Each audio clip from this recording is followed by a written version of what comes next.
सो बिमल रॉय की 2 बीघा जमीन ये भी बाइसिकल थीव्स से इंस्पायर्ड थी. Talk about this film. Well पहले 2 बीघा ज़मीन तक आने के लिए हमें पहले बिमल रॉय पे बात करनी होगी. Bimal Roy the most skillful and all rounded director थे. मतलब he was a cinematographer, he was a editor and then film director हुए. देवदास इन्होंने पहले खुद उसके कैमरामैन थे, फिर देवदास इन्होंने खुद बनाई और वो वर्ल्ड मास्टर फिल्म थी. दिलीप कुमार वाह वाह वाह. और मुझे तो उसका वो सीन नहीं भूलता जब वो उसको एक छड़ी मारते हैं ना तो वो गिरती है यूं कर, तो दिलीप कुमार जब कहते हैं चांद पे भी एक दाग है, आज मैं तुम्हारे चेहरे पे भी एक दाग लगा दूं. और उसने बेबसी में जो देखा है ना, that is breath taking away skill. ये थी Bimal Roy. Madhumati is one of the best money making film. और अनदर थिंग जो है, मधुमती मेरी जो फिल्म है art equal love square is inspired by Madhumati. उसी की कहानी है. मधुमती का मॉडर्न और साइंटिफिक जो वर्जन है वो I wrote it into art equal love square. यानी कि उसमें दिलीप कुमार पेंटर होता है, उसमें री इनकॉर्नेशन है, पर मैंने री इनकॉर्नेशन को उसका साइंटिफिक रीज़न दिया कि एक पेंटर है, वो उसकी जो गर्लफ्रेंड है शी डाइड, और वो उसे बता रही है कि तुम कैसे मरे हो, कि मुझे कैसे मर्डर किया गया. वो पेंटिंग बनाता हो तो पेंटिंग्स में उसको जो है ना इमेजेस मॉफ हो के उसको बताते हैं कि जी कि मुझे इस तरह मारा गया. अच्छा, ये एलिमेंट जो मधुमती का है, इसी से मैं इंस्पायर नहीं था. अनकॉन्शियसली बिमल रॉय मेरे दिमाग की गलियों में कहीं घूमते घूमते उन्होंने मेरी उंगली पकड़ ली थी. और मैं उनकी उंगली पकड़ के अपने फिल्म मेकिंग के राहों पे चलना शुरू कर दिया मैंने. यानी कि ये बिमल रॉय आपके जो है ना, आपकी पूरे असाब पे छा जाने वाला वो डायरेक्टर है. दुनिया की सबसे खूबसूरत आर्ट डायरेक्शन बिमल रॉय की फिल्म है. विराज बहू देख लें आप, आपको पता नहीं चलेगा कि इस तरह की लोकेशन इन्होंने कैसे क्रिएट कर ली है. वो विराज बहू होगी, उनकी पारानीता उन्होंने जो बनाई है. आई मीन बाद में उसकी रीमेक भी हुई है. हाँ, पारानीता जो बिमल रॉय ने जो पहले दे गए हैं वो तो अनबिलीवेबल है. और फिर जो उनकी जो सबसे खूबसूरत फिल्म है वो 2 बीघा ज़मीन है. और 2 बीघा ज़मीन की स्टोरी और उसके कैरेक्टर्स जो हैं वो बहुत ज़्यादा मिलते हैं. मतलब है कि बाइसिकल थीफ में वो बाइसिकल चलाने वाला, और ये जो अपनी ज़मीन खो बैठा है और वो पूरी उसकी स्ट्रगल है. और एट द एंड जैसे उसको साइकिल नहीं मिली, ये भी एट द एंड उसको उसकी ज़मीन वापस नहीं मिली. मुमताज साहब, टॉक अबाउट ऋत्विक घटक, their contemporaries who pioneered the new wave of Indian cinema. 2 नाम जो है ना वो सोशल रियलिज्म में जो आते हैं, सत्यजीत रे और दूसरा ऋत्विक घटक, और ये दोनों कंटेम्प्रेरी थे.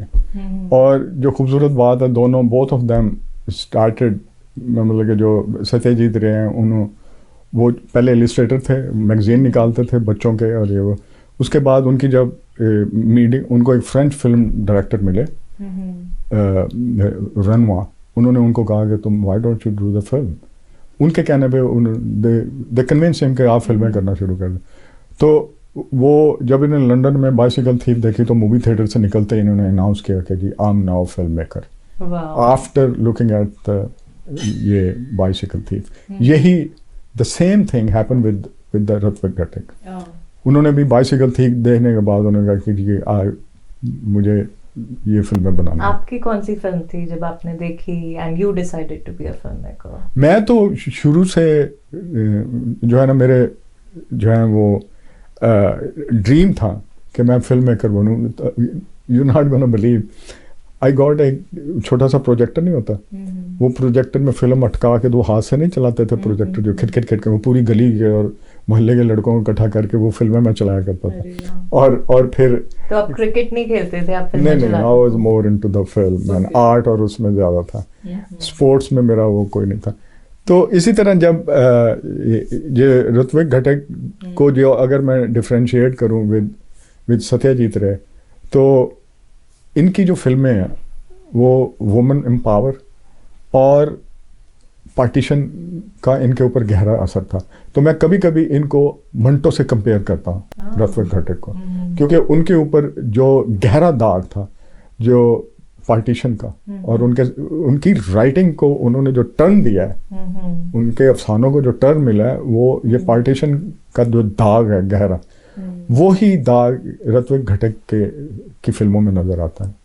वो उस सेपरेशन को वो बर्दाश्त नहीं, उनकी तकलीफें जो हैं, ईस्ट बंगाल से वेस्ट बंगाल में, वेस्ट बंगाल से ईस्ट बंगाल में वो गए, तो वो नहीं चाहते थे जाना, मतलब उनका सब कुछ छोड़ के वहाँ जाना, वो जो स्कार है उनके दिल पे, तो वो उनकी फिल्मों पे बहुत ज़्यादा इम्पैक्ट है। और ये एक बात जो डिफ्रेंशिएट करती है विद सत्यजीत रे and Ritwik Ghatak, he stick to his own language, culture, art, और उसमें बहुत ज़्यादा स्टिक रहे।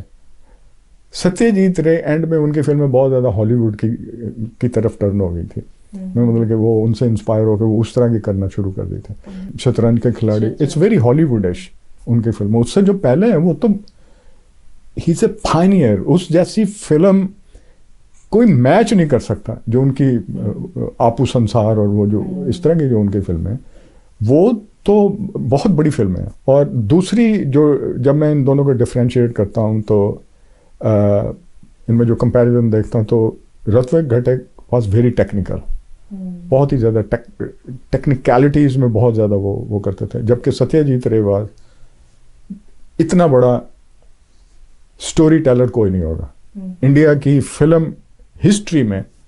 The one of the biggest story teller is Satyajit रे। चेतन आनंद की फिल्म नीचा नगर ने हिंदुस्तान में पैरेलल सिनेमा की नींव रखी थी, ऐसा कहना गलत नहीं होगा।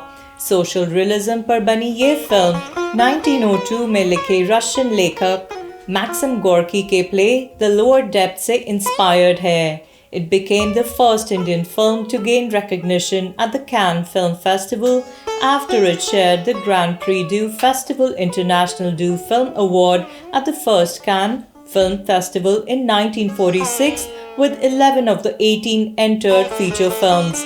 It's the only Indian film to be ever awarded a Palme d'Or. Neecha Nagar never saw the light of the day in our own country. Ironically, this film was never released in India. Chetan Anand की film नीचा नगर के बारे में बात करते हैं। चेतन आनंद को इतनी रिस्पेक्ट इंडिया ने नहीं दी जितनी उसको मिलनी चाहिए थी। The most creative director, most creative, और आर्ट में उस जैसा कोई डायरेक्टर नहीं होगा। उसने पहला जो ओपरा जो है, ओपरा सोप्रानो में उसने हीर रांझा लिखी है, और पूरी फिल्म कैफी आजमी ने जो ट्रांसलेशन जो हीर वारिस शाह है उसको उर्दू में ट्रांसलेट करके उसने वो फिल्म दी थी। वो और उसका music, I mean Madan Mohan is another brilliant composer जिसको मैं वर्शिप करता हूँ अब तक। मदन मोहन के सॉन्ग हो उसमें, और वो डायरेक्शन हो, वो गांधी जी के जो कॉन्सेप्ट पे, उस कॉन्सेप्ट पे नीचा नगर बनाया गया। और वो नीचे नगर के लोग किस तरह वो गंद को, वो जो है ना, झोपड़ भट्टी और गरीबों की तरफ फेंक दिया जाए, और उनको वो तो मर ही रहे हैं और मरने दो, यानी कि इस कॉन्सेप्ट पे वो फिल्म बनी। रशियन प्ले के ऊपर बेस्ड थी। हाँ, वो बिल्कुल। और रशिया में बहुत अप्रिशिएट हुई ये फिल्म, पूरी दुनिया में बहुत अप्रिशिएट हुई। लेकिन हमारा वही मसला है कि हम इस तरह के बड़े बड़े प्रोजेक्ट को जो इंडिया का मासेस है वो उसको अप्रिशिएट नहीं करता। यानी कि film was lying there, one of the world master film. इस फिल्म पे तो इंडिया अगर इसको प्रोपोगेट करती तो पूरी दुनिया में ये वो फिल्म है जो इंडिया को इंट्रोड्यूस करा रहा है पूरे यूरोप और पूरी दुनिया में। और उस फिल्म की ये हालत है कि कोई, मतलब है कि उसको वो मिलता ही नहीं। तो ये मेरा That's a tragedy, I would that's say. a tragedy I mean, of there that. are subjects like Pani, which has never seen the light of the day. Yes, बिल्कुल। शेखर कपूर की फिल्म। शेखर कपूर, हाँ। लेकिन इस फिल्म के साथ मेरा एक इमोशनल एक और भी ताल्लुक है। मैं देवानंद फैमिली से मेरा बहुत ताल्लुक है। मतलब हाँ, मैं जब भी इंडिया जाता हूँ तो गोल्डी जो उनके भाई थे उनके पास ठहरता हूँ। तो ये फिल्म मुझे चाहिए थी, मुझे देखना था। तो उनके जो बेटे हैं, ये फिल्म गुम हो गई थी। That's what I heard. ये फिल्म गुम, क्योंकि इस तरह की फिल्मों को कमर्शियल वैल्यू होती नहीं, तो फिर वो डब्बों में पड़ी रहती हो। तो कुट्टी हिज सन, चेतन आनंद सन, उसने मुझे बताया कि जी कि ये कहीं कबाड़िए में पड़ी हुई थी, तो इसने वहाँ देखी तो इसने ख़रीद ली वो फिल्म कबाड़िए से, बिल्कुल ही थोड़े से पैसों में ख़रीद के। तो फिर इस फिल्म डिजिटली रिमास्टर होके तो मैंने अरेंज किया था इसकी स्क्रीनिंग न्यूयॉर्क में। तो उस वक्त I was very active with the Indo American park centre में मेरी पेंटिंग जाती थी, मेरी फिल्में भी वहाँ चलती थी। तो आई अरेंज, तो कुट्टी आनंद केम एंड तो we have the screening in New York Neecha Nagar. नीचा नगर की जो एक तो मेरा ये रिलेशन आनंद फैमिली से, देवानंद जब भी आते थे मैं उनको, मुझे इज्जत बख्शते थे और मैं उन्हें लेके फिरता था। उनकी 83rd बर्थडे मेरे अपार्टमेंट में हुई थी। हाँ, You have to tell me something more. I will tell you with the Devanand, we can have a whole show about Devanand. Yes, उनकी एक फिल्म, वो जो अपनी कहानियां जिंदगी की बताते थे, और वो सारी, फिर उनका रिलेशनशिप, फिर उनका शर्ले मैकलीन के साथ affair. Can you believe Dev Anand dated Shirley MacLaine? और अमेजिंग, देवानंद वाज, मैं कहता हूँ क्या ग्रेगरी पेक होगा जहाँ देवानंद का स्टाइल और उनके कपड़ों का पहनना। बहरहाल हम इसको जो अभी हम अपने सब्जेक्ट से कहीं दूर भाग जाएंगे। Let's talk about Rafi Peer, like who played the character of Sarkar, and I was like totally bowled over. Rafi Pir family के साथ मेरा बहुत गहरा संबंध है। उनके सारे बेटे मेरे बहुत दोस्त हैं, सलमान, उस्मान पीरज़ादा, ये सारे हम, बल्कि कई प्रोजेक्ट इकट्ठे भी हम करते रहे। तो रफ़ी पीर वाज अ आइकॉन। जब ये फिल्म शुरू हुई है नीचा नगर, तो उस वक्त मैं आपको बताऊं कि पृथ्वीराज कपूर ने रफ़ी पीर को कहा था कि राज कपूर को अपनी शागिर्दी में ले लो और इसको ट्रेंड करो। और रफ़ी पीर वो चीज़ है जो साइलेंट फिल्मों में, मेट्रोपोलिस में उन्होंने हेल्प किया, जर्मन में, ही वॉज इन जर्मनी। और साइलेंट फिल्मों की जो टेक्निक और उसकी जो मास्टरी जो रफ़ी पीर के पास है, और उसकी जो स्किल उसके पास है, उसका जो विजन उसके पास है। आप उस करैक्टर देखते हैं नीचा नगर में, जो उसने करैक्टर दिया है, उसमें उसका जो ग्रैंडर है और उसकी जो प्रेजेंस है वो नज़र आती है उस फिल्म में। तो यानी कि इस तरह का मेरा इमोशनल एक तलक भी इस फिल्म के साथ बनता है। तो उसके अलावा फिर फिल्म इतनी ज़बरदस्त बनी है, कामनी कौशल पहली दफ़ा इंट्रोड्यूस हुई है। हाँ, जोरा सहगल उसमें, वाह वाह। तो पाकिस्तान की एक फिल्म रही जागो हुआ सवेरा, वो भी इसी, हाँ, it falls into the same category. Faiz Ahmed Faiz साहब ने लिखी थी। एक्चुअली फैज़ अहमद फैज़ साहब ने अडेप्ट की थी बंगाली एक नावल था, हाँ, बंदोपाध्याय, उनका माझी, पद्मा नदी का माझी, कुछ इस तरह का नाम है उस नावल का। पर ये फिल्म भी बैन हो गई थी पाकिस्तान में गायब हो गई।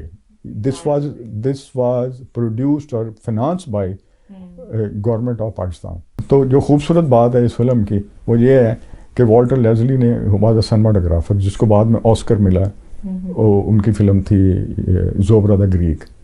अच्छा, वो था। अब जो उसका डायरेक्टर है एजे कारदार, और दो भाई थे ये आर्ट फिल्में बनाते थे, और AR कारदार जो है ना वो कमर्शियल फिल्में बनाते थे। इतनी बड़ी बड़ी फिल्म इन्होंने दी है, दिल दिया, दर्द लिया, दिल लगी, और इस तरह की जादू, और वो क्लासिकल नावल्स पे वो फिल्में यूजुअली बनाते थे। वो कमर्शियल साइड पे थे, ये आर्ट साइड पे थे। तो इनकी जो ये फिल्म निकली है, अच्छा, ये एक्चुअली वो नावल था बट अडेप्टेड फ्रॉम फैज़ अहमद साहब की उनमें नज़में हैं, और फिर जो उसकी सिनेमाटोग्राफी है, वन ऑफ द बेस्ट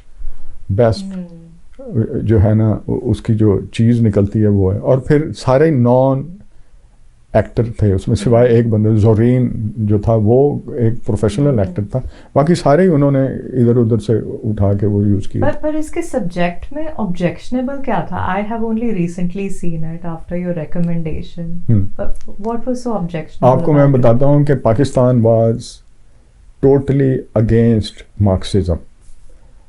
अच्छा, अब वो मार्क्सिज्म के पाकिस्तान की जो गवर्नमेंट थी, लोग तो नहीं थे, हम लोग तो ग्रो हुए। My father was the biggest Marxist movement वहाँ पे बहुत काम कर रही थी। अब पाकिस्तान के पूरा उस पर अगर आ जाएं तो पाकिस्तान बना ही इसलिए था कि चंद फ्यूडल लॉर्ड जो हैं जिनकी ज़मीनें जो है ना, इंडिया में तो रिफॉर्म हो गई थी और नेहरू साहब अनाउंस कि जी यहाँ कोई नवाब नहीं रहेगा, कोई फ्यूडल लॉर्ड नहीं रहेगा, सारी लैंड रिफॉर्म हुई थी। अच्छा, इधर इन्होंने लैंड रिफॉर्म बचाने के लिए इन्होंने बड़े बड़े वडेरों और बड़े बड़े जो फ्यूडल लॉर्ड्स हैं उन्होंने पाकिस्तान इसीलिए बनाया था कि जी यहाँ लैंड रिफॉर्म ना, हमारी ज़मीनें बच जाए। अच्छा, अब मार्क्सिस्ट जो था, मार्क्सिज्म जो था, वो तो था ही इस लैंड रिफॉर्म को ख़त्म करने के लिए। मैंने बोला कि भुट्टो इलेक्शन जीता ही इसीलिए था कि जी यहाँ पे जो है वो जो सारे जो जागीरदार हैं वो सारे ख़त्म हो जाएंगे। हुआ क्या, वही जागीरदारों के हाथ में वो उसकी पार्टी चली गई। अच्छा, ये ट्रेजेडी पाकिस्तान का जो पॉलिटिकल सिनेरियो, उसमें आके ये फिल्म भी रगड़ी गई।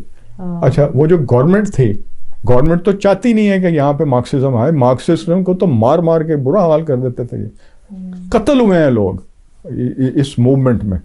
तो उस मूवमेंट का यही हिस्सा था कि इन्होंने ये फिल्म नॉट ओनली बैन होना, टोटली गायब हो गई, इसका प्रिंट ही गायब हो गया। अब गवर्नमेंट की फिल्म है, the first time Oscar award के लिए ये भेजी गई पाकिस्तान की तरफ से। ये इतना बड़ा एजाज, इसको मॉस्को में अवार्ड मिल रहा है, इसको पूरी दुनिया रिकग्नाइज कर रही है, फ्रांस में इसको अवार्ड मिल रहा है इस फिल्म को, और फिल्म का प्रिंट ही है नहीं, पाकिस्तान की गवर्नमेंट ने फिल्म ही गायब कर दी। ये फिर अच्छा, मैं जो फैज साहब की बेटी हैं वो मेरी उस्ताद भी मेरी बहुत अच्छी दोस्त हैं, we are very good friend. मैं हर रोज़ उन्हीं से पूछता था जब मैं स्टूडेंट था, तो तुम्हें रोज कि जी मैडम जागो सवेरे को कुछ पता चला? जी कुछ पता नहीं चला। करते करते करते करते मेरी ज़िंदगी, 2 फिल्में थी जिनके लिए मैं बहुत बेताब था ढूंढने के लिए।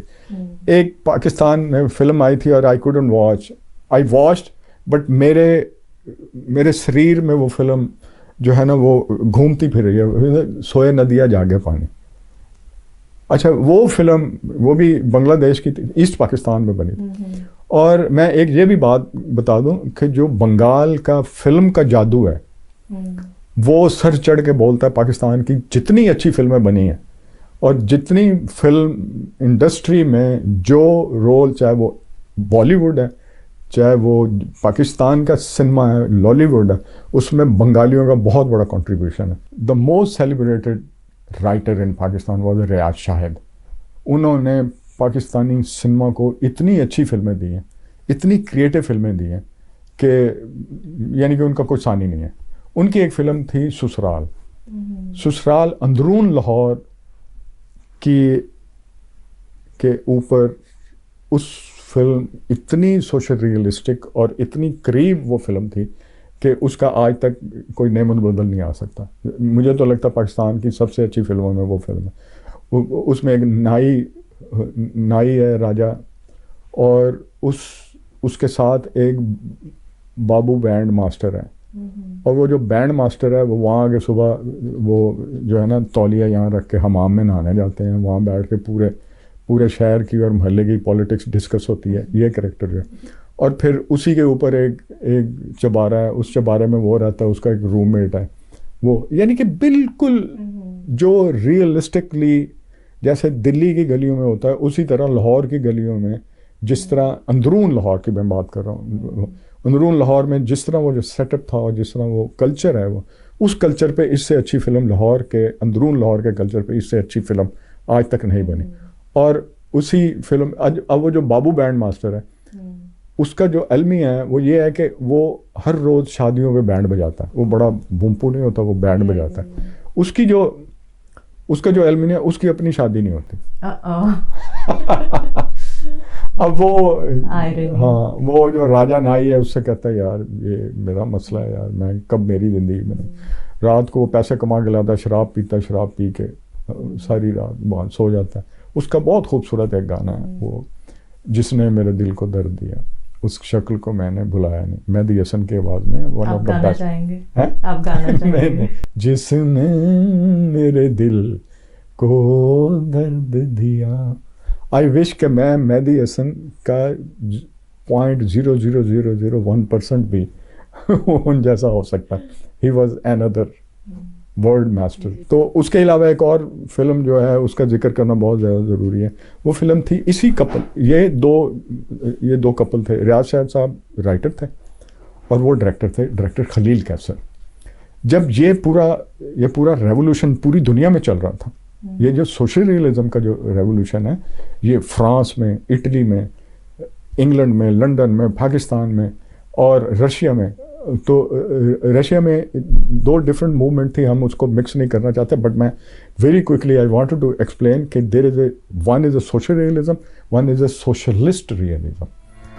जो सोशलिस्ट रियलिज्म है वो रशिया में था, और जो सोशल रियलिज्म है वो, यानी कि सोशलिस्ट रियलिज्म के मार्क्सिज्म थॉट पे ही फिल्म बनी जाए, जब से रशिया में वो हो, उसके अलावा कोई बात न की जाए, हर चीज़ वो हो। अच्छा, जबकि सोशल रियलिज्म है वो उससे स्पेक्ट्रम उसका वो है, और very very realistic film, close to the life, as close as to the life, वो उतनी ही सोशल रियलिस्टिक फिल्म कहलाएगी। अच्छा, वो फिल्म थी क्लर्क। क्लर्क फिल्म पाकिस्तान की सोशल रियलिज्म की अनदर बिगेस्ट फिल्म।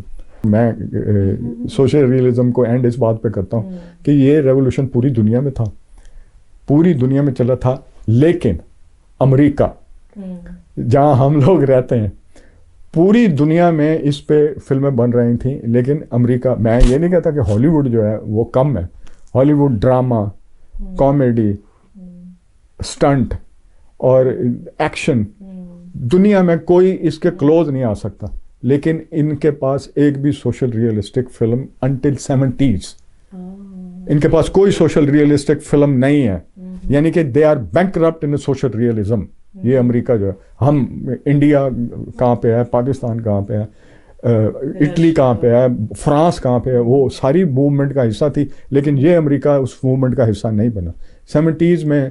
बल्कि अभी रिसेंटली 2-3 फिल्में थी, 8 माइल्स एक सोशल रियलिज्म रियलिस्टिक फिल्म है, और उसके अलावा प्रीशियस बहुत अच्छी फिल्म है वो है। इस तरह की 3-4 फिल्में जो उस सोशल रियलिज्म में, अब रिसेंटली ये फिनोमेना इधर एंटर हुआ तो इस पे फिल्में बननी शुरू। इंग्लैंड में ब्रिटिश इतना बड़ा सिनेमा की हिस्ट्री है, उनकी भी सोशल रियलिज्म पे चार्ल्स डिकन और जो थॉमस हार्डी की जो फिल्म है, उन्हीं को सोशल रियलिज्म की फिल्में कहा जाता है। तो ये अपनी चार्ल्स डिकन हो गए और प्रेमचंद हो गए, यहाँ मुंशी प्रेमचंद की 2 कहानियों को अडेप्ट किया है इन्होंने, सत्यजीत रे ने। 2 फिल्में जो अडेप्टेशन हुई है ना, वो दोनों मुंशी प्रेमचंद की कहानियां थी। शतरंज के खिलाड़ी उन्हीं का अफसाना था। Munshi Premchand is another master skillful fiction writer. Satyajit Ray मेरे मास्टर्स में से हैं, उनके स्टेप्स पे चल रहा हूँ, उनके कदमों को फॉलो करता हुआ मैं उनसे मरने से पहले अगर 2-3 फिल्में बन जाएं तो मैं बहुत खुश हो जाऊँ। हाँ बिल्कुल। तो हमसे बात करने का बहुत बहुत शुक्रिया, आपसे बातचीत जारी रहेगी। We really want to pick your brains on so many other films and types of films. Thank you so much. My pleasure and thank you so much for having me. हम फिर हाजिर होंगे मुमताज़ हुसैन साहब से सिनेमा में गुजरे हुए कई और मुकामों पर बातचीत का सिलसिला जारी रहेगा।